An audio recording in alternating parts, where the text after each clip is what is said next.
abantu bano balina ekizibu kyamaanyi nnyo ekibatawaanya, kyamaanyi nnyo. Nabagamba abasinga temwagala kuwuliriza musajja ono, naye nze lwaki muwuliriza nnyo? Kuba tulina tteeka ey'Abamerika egamba nti bring friends close but bring enemies closer.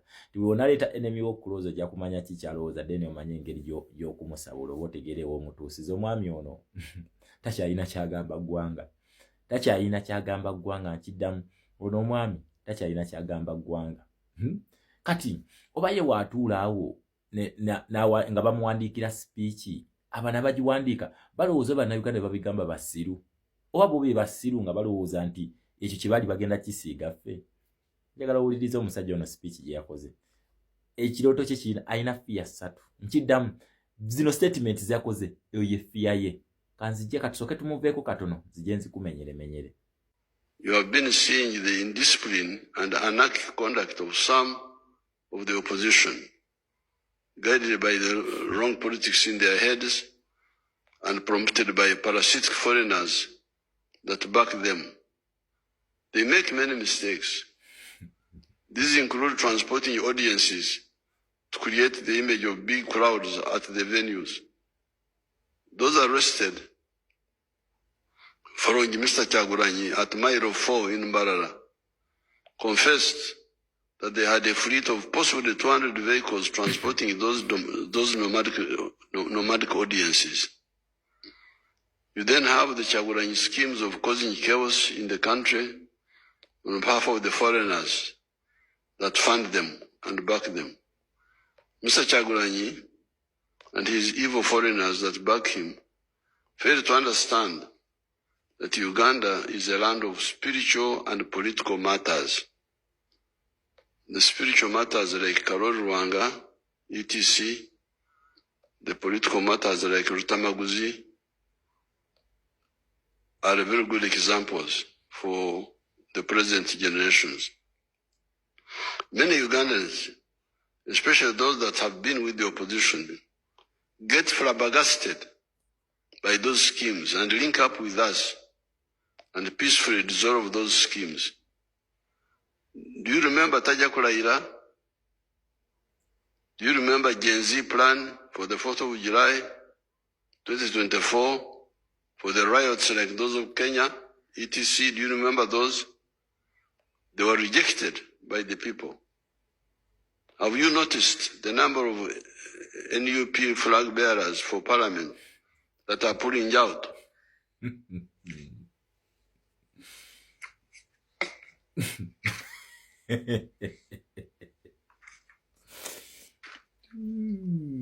The criminal opposition must also stop intimidating Ugandans. You have no right to intimidate a Ugandan. Therefore, Ugandans, come out and vote. Nobody would intimidate you or endanger your security. Anybody who tries will have himself to blame and will... Kati oba kino kye bayita batya? Bakiyita batya kino? Kati ffe tukole ki? His Excellency Kyagulanyi asomba abantu. Naye nga tule accidents nyingi eza NRM. N'okukwata abantu naye babateeka mu kisenge nga bafumbidde omukyere n'obagabira ssente nga tubiraba ku kamera. Naye kakati ono this gentleman ye akimanyi nti ffe tuli basiru bannayuganda. Era laale zonna ze mwalaba babebekulu yonna gye basomberanga abantu za NUP. Okitegere ekintu kino. These guys, nze nsooka n'entula sometimes ne ngamba naye bano kubanga this is a president. He claims he's a president. Ajja n'akola speech bwetyo. Naye nga ayina abamuwandiikidde speech nga bo bamanyi nti they have written a superb speech nga bakimanyi nti gye bamuwandiikidde. Era ne bagitematema ne bagidiscussinga n'egenda ku board kubanga omuntu ali mu kaliba y'ono maani okitegeera w'omutunuulira si muntu gw'okeera ku makya n'owabuye ekintu kyo n'okiwandiika no ayina akakiiko akaaba kugumu kuwandiika speech zino. Kati akakiiko kano we katuula ne kawandiika speech gyagenda okuwa public ku opening y'omwaka address ya opening y'omwaka. Akakiiko ke we katuula nga kakoze training ne katugenda kuwandiika speech ki bavaayo n'ekyo.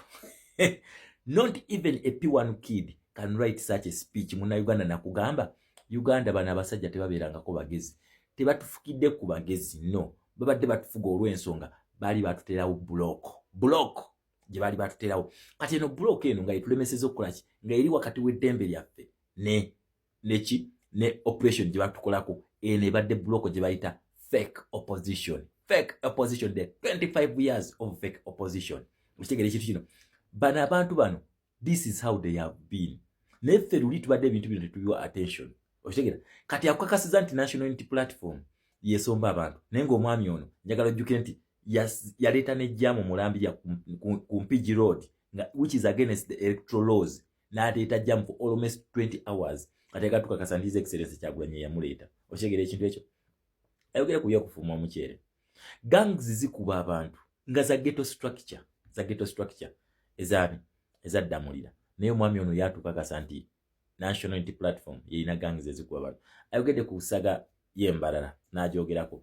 takubuulira what was the root cause wabula bakwata abantu baffe era tukakasiza nti emmotoka zaali ziwera 2 mwina kamera mu bireete prove that mukigere ekintu ekyo bakamala ye kennyini mutabani we Simon Byabakama nga bagaba Bannayuganda bimala okulonda mukola eki mudde wakati musigala ku polling station kakati atavuga nti waliwo gurupu ya Kyagulanyi etiisa abantu tebajja ne balonda ono alina ekintu ekimugoba biri ebintu bisatu ekisooka ye dinayo abantu bamudinayinze akoze byonna bannansi tumuzize nti wajja ne wajja okugula omuntu atwala omuntu oyo ng'oyo bwali muntu omu wajja n'agula bebe fuulu atwala that fuulu yekka n'omutwe gwe kati yali amanyi nti wagula omuntu abaguze ne bafaanizi be bonna bakoze kyabagasa batadde mu kampu ye no please we are not that generation gye mwakwatanga ne mugamba nti kati tuwadde Kadaaga Busoga yonna tugiwadde tuwadde simanyi Gilbert Bukenya Buganda yonna tugiwadde bakulu tetuli basiru that politics owokusiriwaza yaggwawo ffe tugamba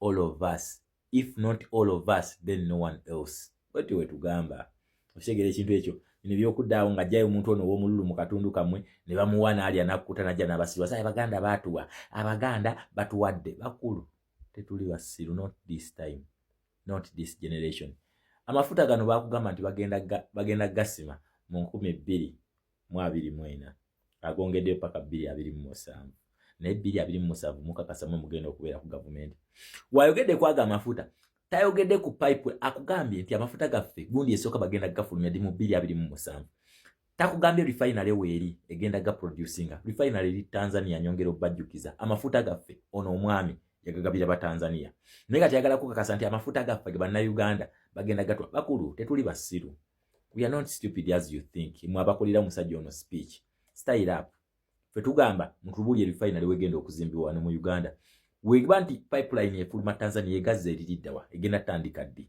mwoza tuli basiru up to that eyo siwe tuli ezo level twazivaako ddaze mutulowooleza okitegera ekintu ekyo ezo level ze mutulowooza nti obusiru bwe tuliko we are not stupid we are a generation that demands for what is theirs tugamba ebyobugagga byensi biina kubeera wano kugasa Bannayuganda not benefiting the neighbors ate mujje mutowanyeko mu amafuta gaffe gundi esooka egenda fuluma mu 2027 bakulu mulowooza tuli basiru ffe tubagamba tutya twagala katiba ate akatiba ako twagala ntebe eyo mwecyangira mumbadde mwecyangira emyaka 4 entebe eyo gye twagala mwe muzanya n'okuzanya eno gye bayita generation Kyagulanyi yeeno oyo omusajja ndowooza muli akati be tumwogeza teri yali amutuusizaawo bulijja badde nga bajja kukola speech za kubalaata mujja kuwulira pressure ate tubagamba nga 15 Munnayuganda vaayo olonde 20 meters vicinity that is our distance gye tuyimiriramu we tumala okugiyimiriramu tugenda kukabala Simon Byabakama dare us bakuwaanawaana gwe musajja gwe buli wabikola mu 2021 dare us this time round mukwate mu kalulu mmwe muzanyazanya wano ebyo mutiisatiisa teri gwe mugenda kutiisatiisa nkiddamu teri Munnayuganda gwe mugenda kutiisatiisa mututwale makomera mutusibe bemutta mubatte naye abanaasigalawo era bangi nnyo tugenda kwenula Munnayuganda 15th January 2026 13 days to go gwe mwaka gwe tugenda okufuniramu independence everything that belongs to us must get back to us I come from the richest country in the whole world mwenva and to prove you that let us get there ono kyali balowooza nti generation yabwe yasinga obusungu negenda nerwana nekuba bali kati mugenda kakasa nti simu abasembayo kufuna obusungu teri Munnayuganda gwe mugenda kutiisatiisa tugenda kulonda tulaba manvuli takinga His Excellency Kyagulanyi next president wa Uganda babaagala batebaagala because bano sibe balina otusalyawo kwani gwe tulonda